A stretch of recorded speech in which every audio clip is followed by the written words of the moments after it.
함께 기도하겠습니다. 사랑의 하나님 감사합니다. 이 시간 함께 주님의 말씀을 나누고자 합니다. 주님이 말씀을 사용하여 주시고 이 말씀으로 우리의 부족한 심령과 우리의 가난한 심령이 주님 채워지는 역사가 일어나게 하시고 주님이 우리에게 하실 이야기들이 충분히 말씀을 통하여 우리에게 전달되게 하옵소서. 성령 하나님이 말씀 사용하여 주시옵소서. 주님 주시는 은혜가 풍성해지는 이 시간 될 수 있도록 주님 인도하여 주시옵소서. 예수님의 이름으로 기도합니다. 아멘.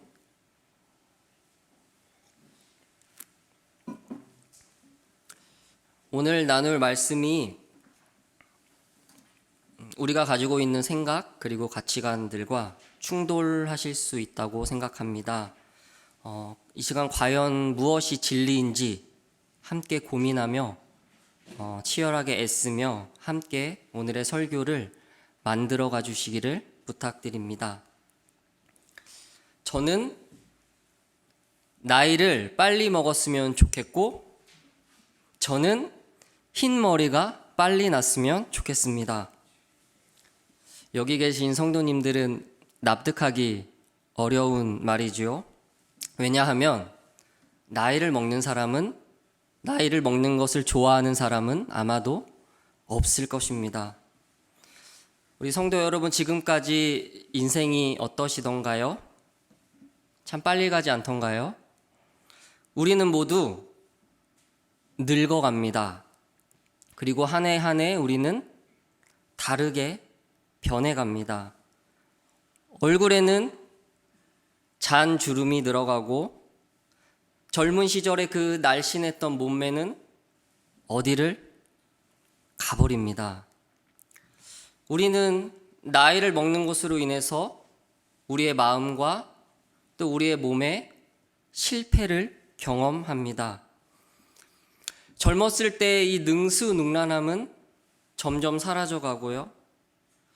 우리가 우리 자신으로 여겼던 그 정체성과도 결별을 맞이합니다. 또 어떤 사람은 나이를 아예 잊어버리고 살아갑니다. 언제나 젊을 것 같았던 우리의 인생은 사실 참 빨리 지나갑니다. 이런 가요도 있습니다. 가는 세월 그 누구가 잡을 수가 있나요? 분위기가 안 좋은데요. 그럼에도 불구하고 저는 나이를 빨리 먹었으면 좋겠고 흰머리가 빨리 났으면 좋겠습니다. 여전히 납득이 가지 않으시죠? 오늘 설교가 마칠 때가 되면 여기 계신 분들도 저처럼 나이를 빨리 먹었으면 좋겠다는 마음이 드시리라 확신합니다. 우리가 살아가고 있는 현대 사회는 사람들의 사고를 지배하는 관념 중 하나가 무엇이냐면 젊음, 이 젊음을 숭배하는 관념입니다. 인생을 어떻게 바라보냐면 젊음을 가장 위에 두고요, 이렇게 올라가서 이렇게 내려오는 그래프로 바라봅니다. 우리는 참 젊어지려고 애를 씁니다. 또 우리는 참 젊게 보이려고 또 애를 씁니다. 늙지 않으려고 애를 씁니다. 오랜만에 누군가를 만났을 때 어머, 너 젊어졌다. 너 왜 이렇게 동안이 됐어? 어떠세요? 기분이 좋죠. 그런데 오랜만에 만난 사람이 어머, 너 주름살 어떻게 이거 자글자글해? 속으로만 그러시죠. 거의 이렇게 말로 하면은 싸우자는 거죠. 제가 4년 정도 홈쇼핑 회사에서 방송 편성 및 마케팅 업무를 했었는데요. 현대의 모든 마케팅의 기본 전략은 무엇이냐면 이 젊음을 인생의 최고의 가치로 여기게 만들고요. 그리고 그것을 이용합니다. 어려 보이게 만드는 수많은 제품들, 동안으로 만들어준다는 수많은 미용 기술들, 우리는 그러한 홍수 속에서 오직 무엇이요? 오직 젊음만이 인생의 최고의 가치라고 여깁니다. 이 젊음을 최대한 유지하고 최대한 겉모습을 그렇게 치장하고 가리는 것이 미덕이자 가치라고 여기게 되었습니다. 그것은 나이 듦의 가치를 모르기 때문입니다. 이 늙는 것은 그저 그냥 죽음을 향해 가는 무가치한 자연 법칙으로 전락하고 말았습니다. 최대한 그것을 역행하고 가리고 피하는 것이 인생에서 가장 중요하다고 여겨지게 되었습니다. 왜냐하면요, 세상 사람들에게 죽음은 끝이기 때문입니다. 예를 하나 들어보겠습니다. 2살 아이가 있습니다. 그리고 80세, 90세가 되신 노인이 있습니다. 이 두 사람이 죽었다고 생각해 봅시다. 여러분은 이 두 사람의 죽음 중에서 어떠한 죽음이 안타깝게 느껴지십니까? 80세, 90세 되어서 돌아가시는 분들은 죄송하지만 호상이라고 합니다. 충분히 살 만큼 살고 가셨다고 여깁니다. 그런데 2살 아이의 죽음은 어떻습니까? 우리는 훨씬 더 안타까워합니다. 그 아이가 가지고 있는 무궁무진한 가능성, 미래, 가치, 그렇기 때문에 우리 사회는 어린아이들이 죽는 것을 훨씬 더 안타까워합니다. 그런데요, 아프리카에서 사는 부족 사회에서는 이 두 죽음의 경중을 따졌을 때 이 2살 아이의 죽음은 정말 거들떠 보지도 않는 죽음이라고 합니다. 물론 의료기술이 발달하지 않기 때문에 아이들이 많이 죽기도 하지만요, 이 80세, 90세가 되신 이 마을에 가장 많은 나이를 갖고 계신 이 어르신이 죽는 것은 이 부족이 가지고 있는 모든 역사와 모든 가치와 그들이 여태까지 전수해왔던 그 전설과 수많은 전통을 그들에게, 후손들에게 전해줄 유일한 지혜자가 죽은 것이죠. 어떤 것과 같냐면 아주 오래된 백과사전이, 엄청 오래된 박물관이 불에 타서 소실된 것과 마찬가지로 여깁니다. 이 부족 어르신의 죽음은 2살 아이의 죽음과 비교도 되지 않은 엄청난 손실이고요, 마을 전체의 슬픔인 것이죠. 우리는 사실 나이 듦의 가치와 죽음의 가치를 제대로 알지 못합니다. 그러나 세상 사람들은 알지 못할지라도 예수를 따르고 있는 우리들은, 믿는 자들인 우리들은, 그리스도인들인 우리들은 우리에게 그것이 어떠한 의미이자 가치인지 반드시 알아야 합니다. 오늘의 본문은 다음과 같이 시작합니다. 그러므로 우리가 낙심하지 아니하노니 우리의 겉사람은 낡아지나 우리의 속사람은 날로 새로워지도다. 고린도 후서의 기록 목적 중 하나는 이 고린도 교회가 가지고 있는 많은 문제들과 고난에 대해서 이야기를 듣고 사도 바울이 그들에게 보낸 2번째 편지입니다. 이 고난의 끝은 죽음인데, 인생의 끝은 죽음인데, 너희와 우리가 그 고난을 견디게 해주는 것, 하나님의 자녀가 되었음에도 여전히 어쩔 수 없이 죽음으로 갈 수밖에 없는 우리의 현실에서 저와 여러분의 소망은 어디에 있는가 하는 것입니다. 그러면서 사도 바울은 바로 5장 1절에 죽음에 대해 언급을 하고 있습니다. 우리 5장 1절을 함께 읽어보겠습니다. 그 다음 구절입니다. 시작. 만일 땅에 있는 우리의 장막집이 무너지면 하나님께서 지으신 집 곧 손으로 지은 것이 아니요 하늘에 있는 영원한 집이. 아멘. 사도 바울은 자신의 논증을 하면서 바로 죽음에 대해 이야기하고 있습니다. 여기서 장막집은 우리의 죽게 될 몸, 우리의 죽음을 의미합니다. 장막은 어떻습니까? 그것은 영원한 집이 아니죠. 이 장막은 텐트와 유사하거든요. 임시 거처입니다. 바울의 어떠한 기록에도 그리고 성경 전체에도 우리 믿는 자들의 죽음을 끝이요, 소멸이요, 멸망이라고 기록하고 있지 않습니다. 땅에 있는 우리의 집이, 우리의 장막집이, 우리의 몸이 무너지면 예수 그리스도께서 부활하신 것처럼 하나님께서 우리를 위해 준비하신, 예비하신 하늘에 있는 우리가 갈 영원한 우리의 집이 있다. 예수 그리스도가 보여주신 것처럼 그리스도인인 우리의 죽음은 끝이 아니라 희망이죠. 죽음은 하나님께로 가는 통로입니다. 혹시 이런 말 들어보셨을까요? 죽음은 성화, 거룩해져 가는 과정의 극치이다. 그러기에 5장 9절을 보면요. 그런즉 우리는 몸으로 있던지 떠나던지 주를 기쁘시게 하는 자가 되기를 힘쓰노라 라고 선포합니다. 신자, 우리들은 어떤 존재냐면요. 죽으면 갈 곳이 있고 살아있으면 할 일이 있는 존재인 것이죠.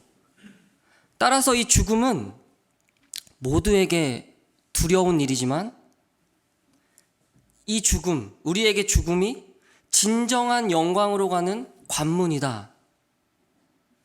이 관점을 가지고 오늘의 본문을 보아야 합니다.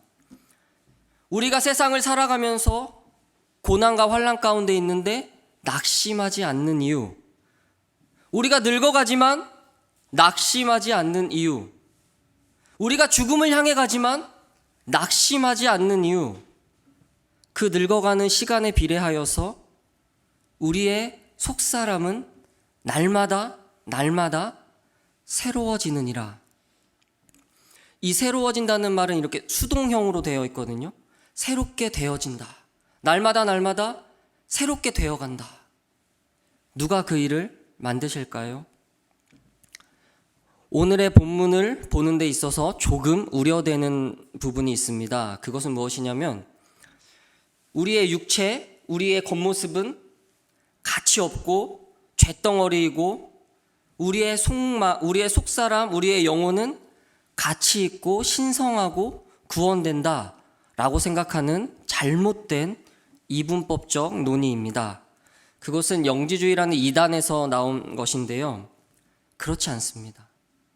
하나님이 없을 때는 우리의 육체도요, 우리의 영혼도요, 다 악하고 쇳덩어리입니다. 그렇기 때문에 우리는 전인격적으로 죄인이고 전인격적으로 타락했다고 합니다.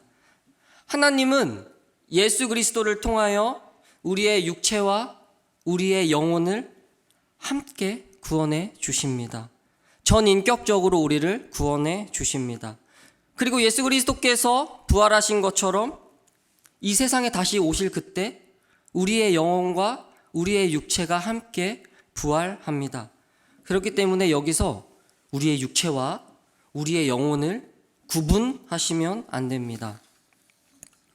그렇다면 날마다 속사람이 새롭게 된다는 말은 무슨 의미일까요? 날마다 예수를 먹는 것이죠. 날마다 예수로 인해 낫는 것이죠. 날마다 예수님이 부활하신 것처럼 우리도 함께 부활하는 것이죠. 날마다 새롭게 된다는 말은 우리 안에 계시는 성령 하나님과 동행하며 그를 나의 주인으로 모시고 자기 자신을 점차 부인하고 점차 하나님께로 가까이 가는 것, 그분만을 의존하며 우리의 시선과 우리의 안목이 깊어지는 것을 의미합니다.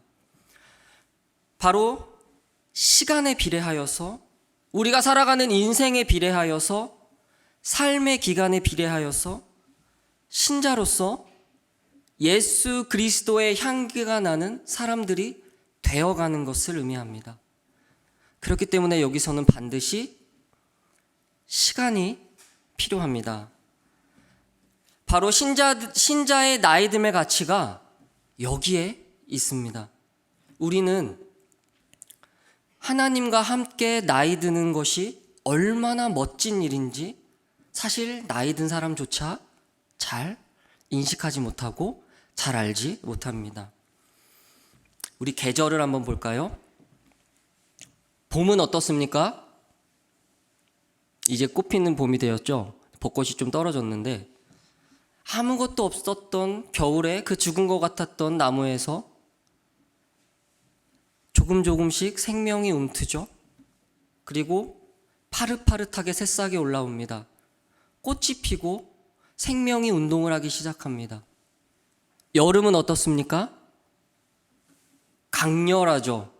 에너지가 넘치고 생명력이 넘치고 뜨겁고 열정적입니다. 그러나 진짜 아름다움은 어디에 있습니까? 가을이죠.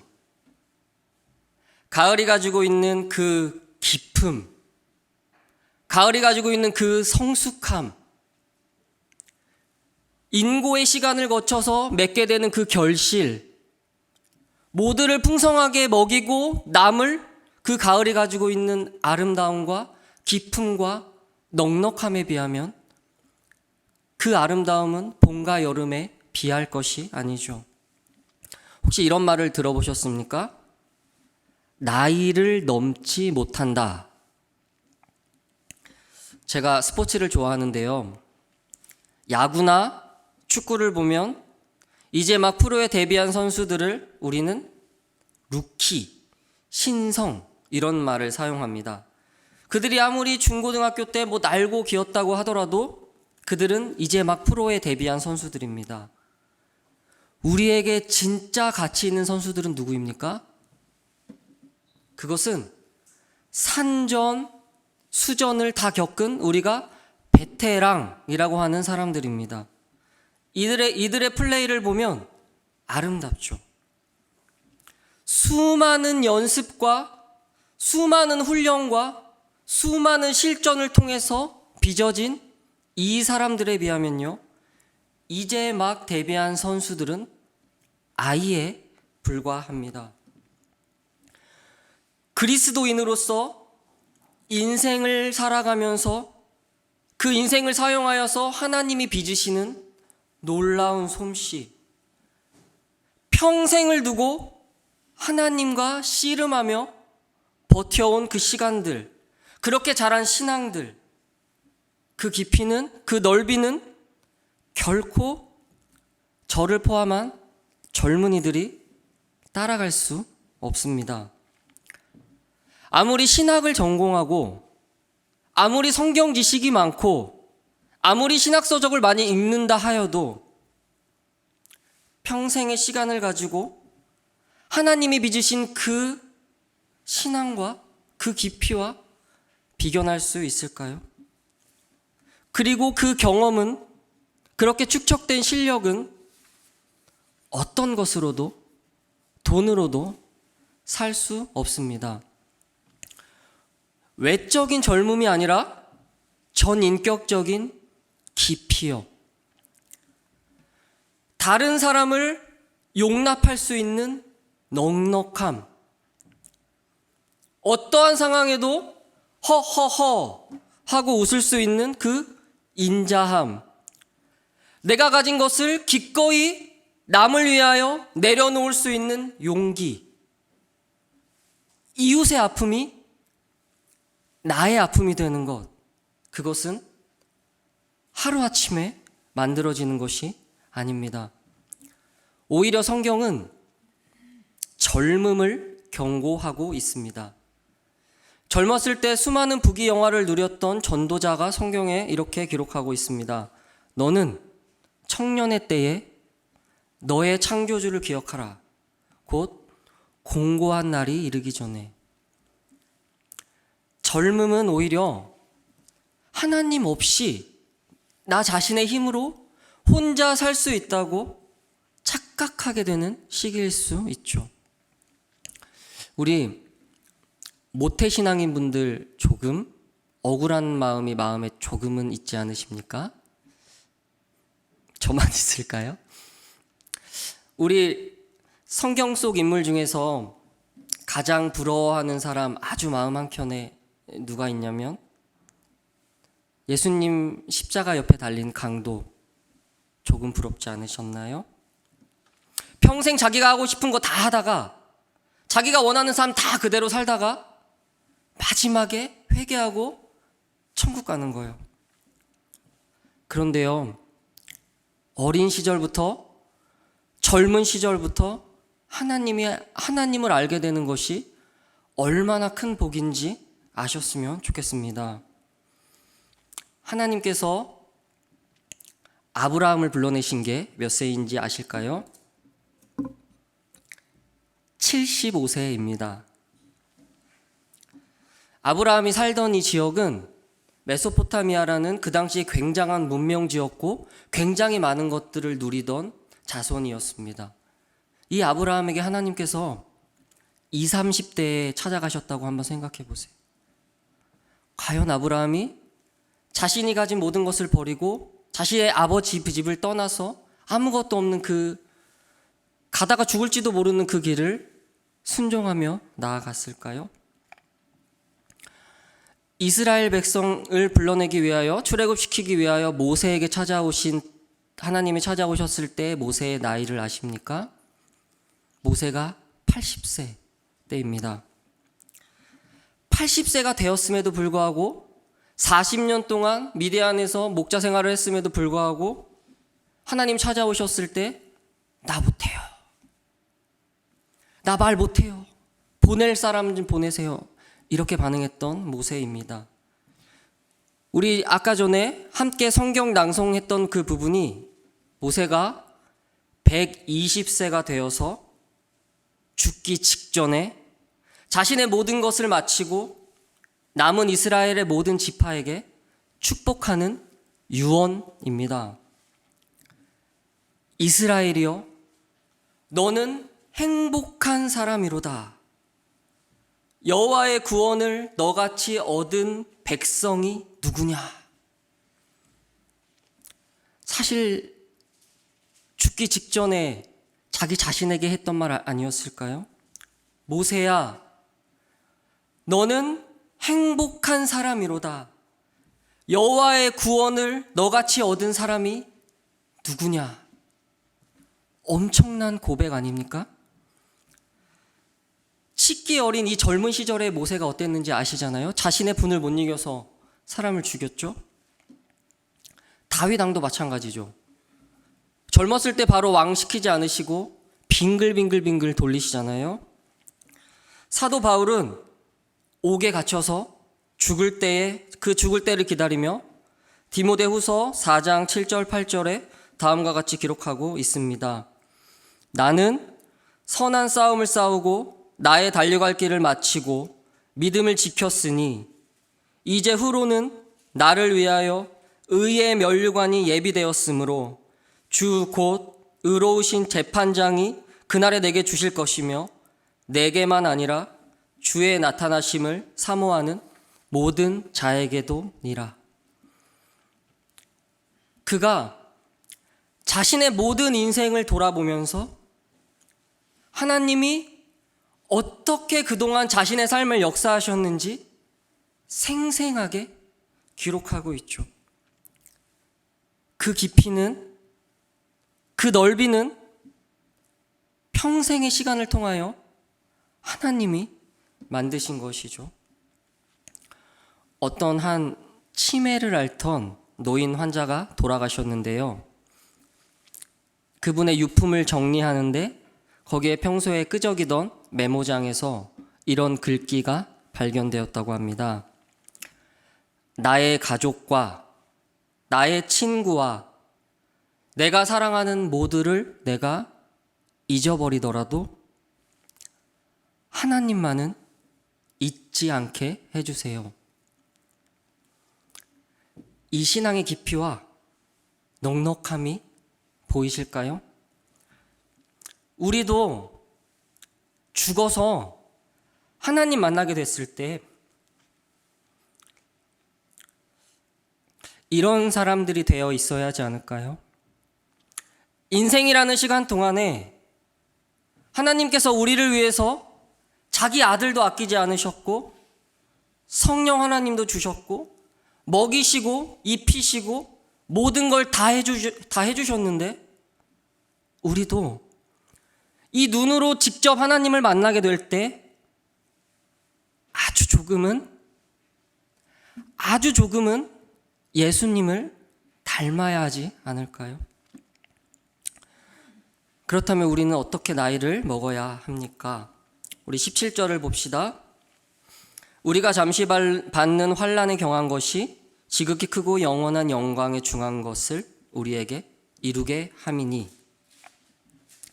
우리가 이 세상을 살아가면서 당하는 모든 고난, 환난, 힘듦, 어려움, 그것을 바울이 무엇이라고 기록하고 있냐면 첫째는 잠시, 둘째는 경한 것, 가벼운 것이라고 기록하고 있습니다.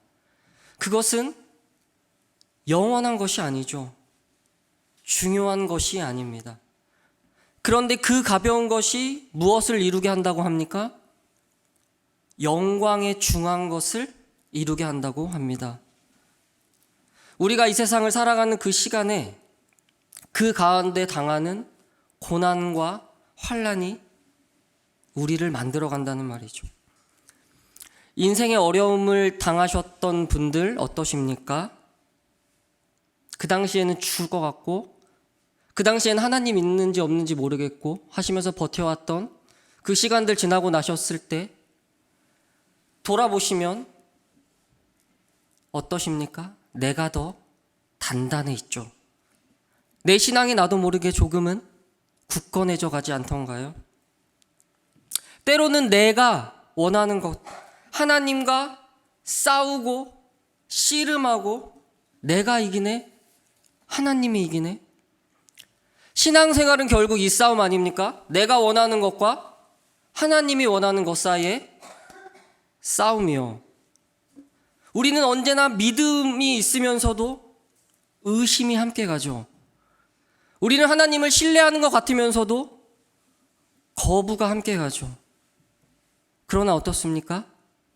시간이 갈수록 하나님이 원하시는 것이 아주 조금씩 내가 원하는 것이 되어갑니다.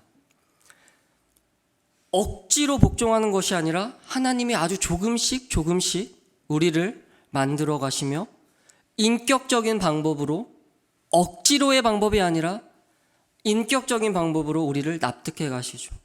그리고 우리는 점차 순종함으로 나아가게 됩니다. 바로 시간과 그 시간에 당하는 고통과 환난이 일을 하는 것이죠. 그렇다면 무엇이 중요한 것입니까? 무엇이 중요한 것입니까?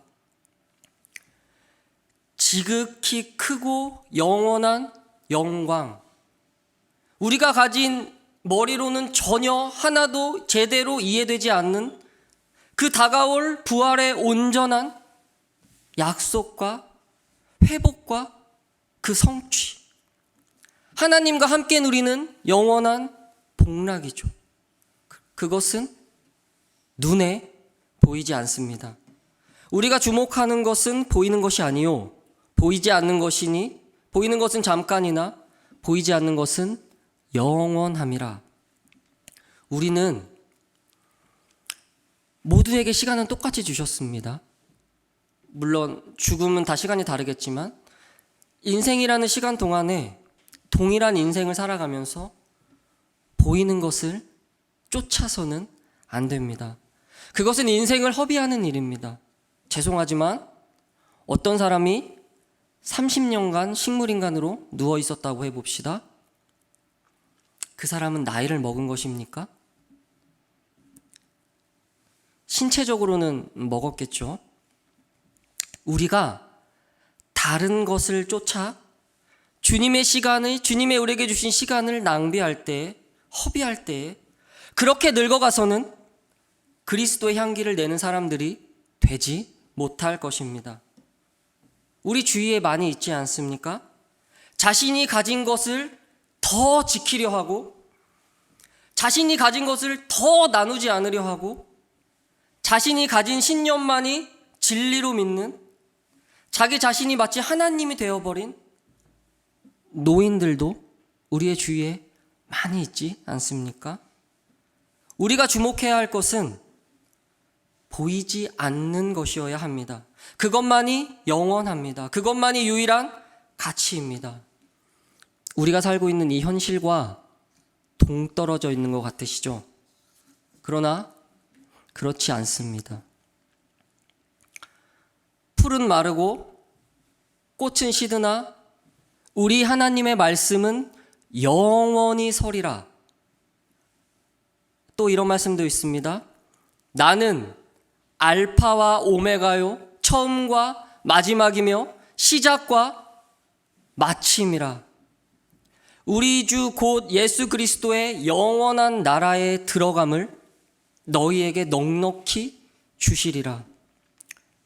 영원히 있을 하나님의 말씀, 우리의 영원한 시작과 마침이 되실 예수 그리스도, 그리고 우리가 가야 할 우리의 본향인, 우리가 갈 곳인 영원한 하나님의 나라, 우리가 주목할 것은 바로 여기입니다.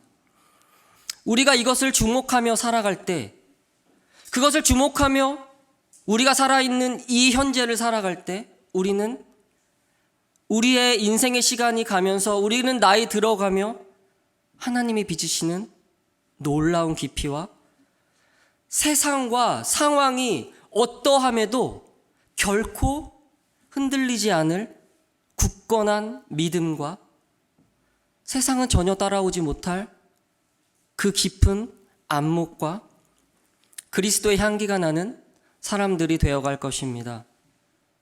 그 영원한 것은 눈에 보이면 참 좋잖아요? 이게 텀블러인데 믿으세요? 이게 텀블러입니까? 이렇게 하면 믿음이 필요 없죠. 그냥 얘는 텀블러니까요. 보이지 않는 것도 눈에 보이면 참 좋을 텐데요. 보이지 않기 때문에 무엇이 필요합니까? 믿음이 필요합니다. 전에 말씀드렸는데 이 믿음은 언제까지 필요합니까? 죽을 때까지만 필요합니다. 죽으면 다 알게 됩니다. 죽으면 우리가 믿었던 것이 다 진짜고, 다 전부 진짜고, 다 사실이고 확실한 것인 것을 우리 눈으로 똑똑히 보게 될 것입니다. 그때는 믿음이 필요 없습니다. 왜냐하면 믿지 않는 사람들도 그것을 똑똑히 볼 것이기 때문입니다. 믿음은 보이지 않는 것들의 증거입니다. 그 증거를 1분 1초도 놓지 마시기 바랍니다. 이 믿음 굳게 잡으시고 하루하루 늙어가는 것, 나이 들어간다고 생각하지 마시고 하루하루 새 사람 되어가는 것에 기쁨으로 여기십시오. 잠언에는 이렇게 기록하고 있습니다. 백발은 영광의 면류관이라 공의의 길에서 얻으리라. 흰머리는요, 가릴 것이 아니라 하나님이 우리의 인생을 사용하셔서 쉬지 않고 일하신 증거이자 놀라운 영광입니다. 흰머리 한 톨 젊은이들이 원한다고 가질 수 있을까요? 없죠. 아이를 키워보시면 아시잖아요. 이 아이가 어른이 될 때까지 부모는 얼마나 수고합니까? 이 아이가 자기 앞가림을 하기까지 얼마나 부모는 고생합니까? 이 아이가 성숙해지고 깊어질 때까지 부모는 계속해서 이 아이와 씨름하며 이 아이를 키워냅니다. 사실 부모가 죽을 때까지 그 일은 계속하죠. 하나님께서도 우리의 인생을 그렇게 만들어 가십니다. 그렇기 때문에 신자의 나이 들면 어떤 것과도 바꿀 수 없는 하나님의 놀라운 은혜입니다. 하나님이 주시는 이 인생이라는 시간 동안에 눈에 보이는 헛된 것, 곧 없어질 것을 쫓지 마시고 영원한 것을 쫓아서 주님이 주시는 넉넉함과 주님이 주시는 그 새 사람의 풍성함을 입는 저와 여러분이 되시기를 바랍니다. 세상 사람들처럼 나이 먹음 한탄하지 마시고요. 하나님, 제 인생을 사용하셔서 그동안 저 사람 만드시느라 애쓰셨습니다. 하나님, 제 인생을 사용하셔서 조금 더 예수님 닮게 해주신 것에 감사합니다. 하나님, 하나님의 영원한 나라에 들어가는 그 시간이 조금 더 짧아진 것에 대해서 감사합니다. 바로 이것이 세상 사람들이 결코 따라오지 못할 신자들에게 주시는 은혜입니다.